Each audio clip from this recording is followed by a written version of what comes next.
In June 2002, the Journal of Applied Psychology reported to a study that examined whether the content of TV shows influenced the ability of viewers to recall brand names of items featured in the commercials. The researchers randomly assigned volunteers to watch one. By the way, this is a key phrase because we're going to talk about that in a moment. They were volunteers. They weren't randomly selected. They were randomly assigned. That's going to be an important distinction. To watch one of three programs, each containing the same commercials. One of the programs had violent content, another sexual content, and the third neutral content. After shows ended, the subjects were asked to recall the brands of products that were advertised. Results were summarized in the table below. And we have our sample sizes, which you notice are all the same, and the mean number of brands recalled, and the standard deviation for each one. All right.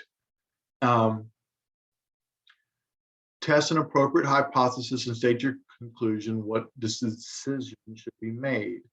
And we wanted to look at neutral content and violent content. So we're looking at these two.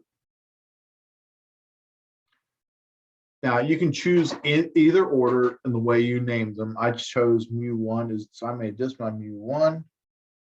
I made this my mu2. Labeling like that will not get you credit. You have to write the sentences. So let mu1 equal the true population mean number of brands recalled while watching neutral content. Let mu2 equal the true population mean number of brands recalled while watching violent content. So the assumption is that there is no difference. And then they said, test, is there a difference? So what we're looking for here is a two-tail test where it's not equal, right? Conditions, random assignment given.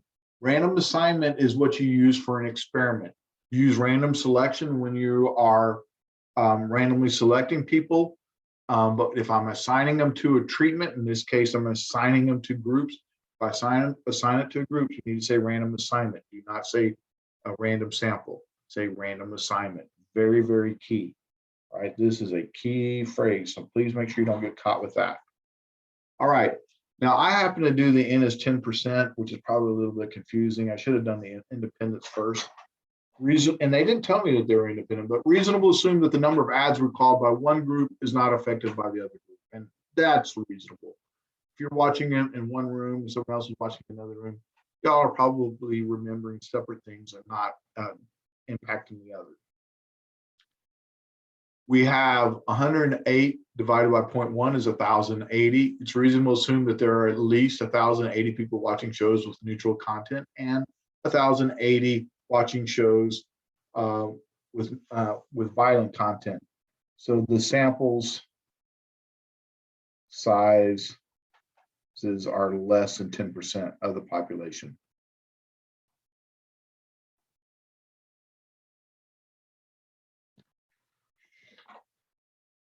N is 108.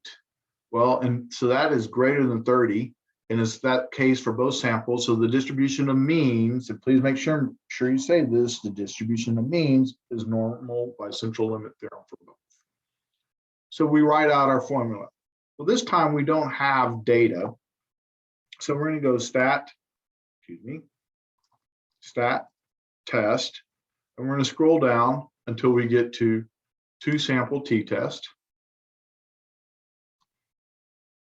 And I need to start inputting my stats. Now you have to be careful when you put in your stats. Make sure stats is highlighted. For my X1, I said that was my X1 was going to be neutral content. So the mean is 3.17. Then the next thing they asked for was a standard deviation 1.77. Then they asked for the sample size of 108. Then at X2, I had a sample mean of 2.08, a sample mean of 1.87, and once again, a sample size of 108. And by the way, you don't have to have the same sample size.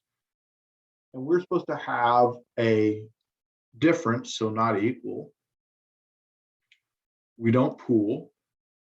And we go ahead and calculate.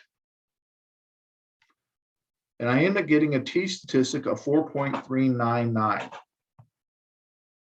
All right. Now, you'll notice I put a 2 times in front. Why? Because we're working with a not equal. And there's our, and 3.17, this is neutral, and this is violent means, and this is neutral standard deviation, violent standard deviation. We have to square them because of variances. And so we end up 2 times the probability of t is greater than 4.399.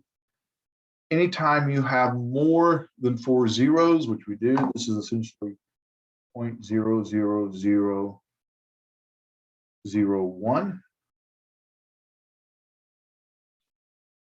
Anytime you have more than 4, we go ahead and say it's approximately 0. So our p-value is approximately 0, which is less than alpha of 0.05. We reject the null. Our p-value is, please use the word approximate, approximately 0, we reject the null, or almost 0. There is sufficient evidence at alpha equal 0.05 to suggest that the differences in true population means of brands recalled while watching neutral content is greater. And in this case, that's not what we determined, is different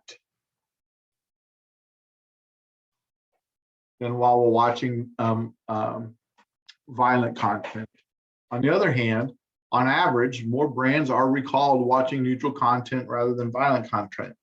But what we should be saying is on average, there is a difference between watching neutral content and, rather than violent content. Because we didn't check greater, we checked different. So please make that change and make sure that that says different. All right, the confidence interval.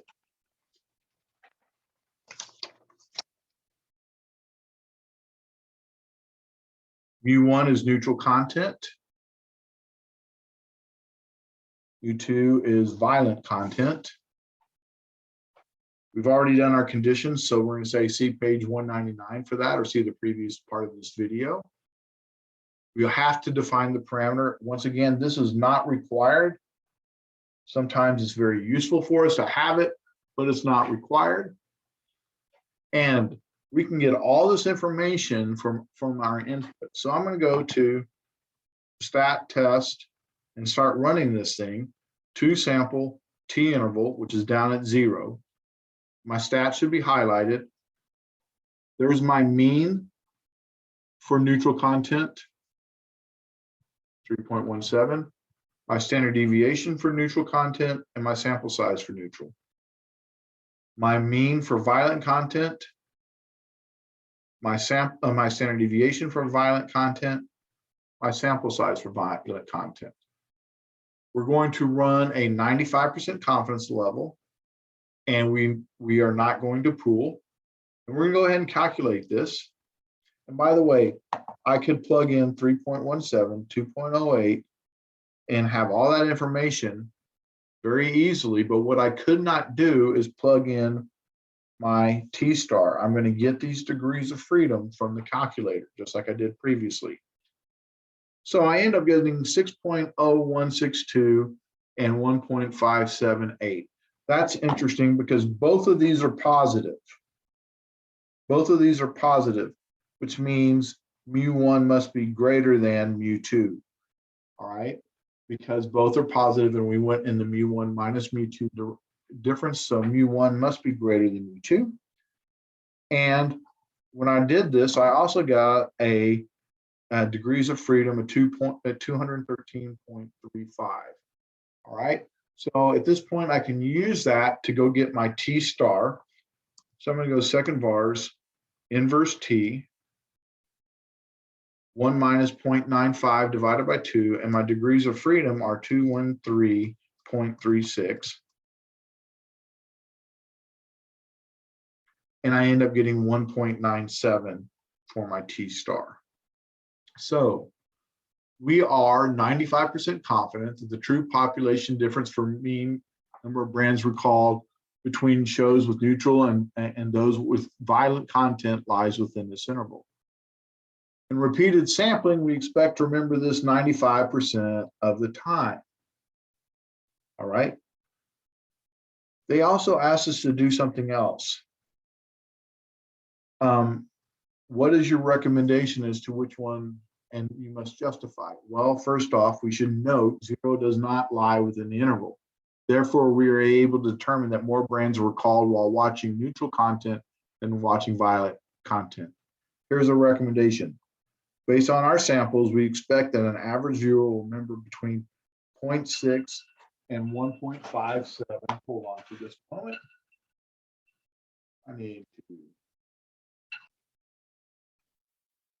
I'm going to back up just a moment. Based on our samples, we expect that on average, viewers will remember between 0.6 and 1.57. That just came from up here. More brands while watching shows with neutral content than watching violent content.